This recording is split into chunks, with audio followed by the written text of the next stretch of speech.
తెలంగాణలో జూన్ 5 తర్వాత పడే వర్షాలు ఈసారి ముందుగానే దంచి కొడుతున్నాయి. నిన్న కూడా హైదరాబాద్ తో పాటు జిల్లాల్లో భారీ వర్షాలు కురిశాయి.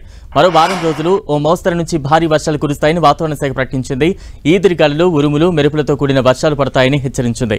ఉమ్మడి ఖమ్మం, నల్గొండ, వరంగల్, కరీంనగర్, రంగారెడ్డి, హైదరాబాద్, మహబూబ్ నగర్, ఆదిలాబాద్ జిల్లాల్లో వర్షాలు కురుస్తాయని వాతావరణ శాఖ ప్రకటించింది. ఈ జిల్లాకు ఈ నెల 22 వరకు యెల్లో అలర్ట్ జారీ చేసింది. అధిక ఉష్ణోగ్రతలు నమోదైన సమయంలో క్యూములో నింబాస మేఘాలు ఏర్పడి ఒక్కసారిగా కుండపోత వర్షాలు సంభవిస్తుంటాయని వాతావరణ శాఖ అధికారులు తెలిపారు. ప్రస్తుతం తీవ్రమైన ఎండలు లేనప్పటికీ ఏప్రిల్లో నమోదైన రికార్డు స్థాయి ఉష్ణోగ్రతలు ఇప్పుడు ప్రభావం చూపిస్తున్నాయి. ఈ ఏడాది గరిష్టంగా 47 డిగ్రీల ఉష్ణోగ్రత నమోదైంది. మరోవైపు నైరుతి రుతుపవనాల ఆగమనానికి సానుకూల పరిస్థితులు ఏర్పడడంతో ఒకదాని వెంట ఒకటి ఆవర్తనాలు ఏర్పడుతున్నాయి. మే 31న నైరుతి రుతుపవనాలు దేశంలోకి ప్రవేశిస్తాయని ఇప్పటికే ఐఎండీ ప్రకటించింది.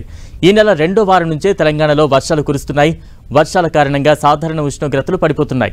23 జిల్లాల్లో సాధారణం కన్నా ఎక్కువగా వానలు కురిశాయి. అయితే ఈ నెలాఖరులో 4-5 రోజులు ఎండలు కొంతమేర పెరిగే అవకాశాలున్నాయని అధికారులు భావిస్తున్నారు. ఇక హైదరాబాద్లో నిన్న కురిసిన వర్షానికి లోతట్టు ప్రాంతాల్లోకి వరద నీరు చేరింది. సాయంత్రం ముంచెత్తిన వర్షానికి ప్రజలు తీవ్ర ఇబ్బందులు పడ్డారు. జీహెచ్ఎంసీ పరిధిలోని శేర్లింగంపల్లిలో అత్యధికంగా 6.8 సెంటీమీటర్ల వర్షపాతం నమోదైంది. రంగారెడ్డి, మేడ్చల్, మల్కాజ్గిరి జిల్లాల్లోని చాలా ప్రాంతాల్లో గంట పాటు వర్షం పడింది. అటు జిల్లాల్లోనూ మోస్తరు నుంచి భారీ వర్షాలు పడ్డాయి.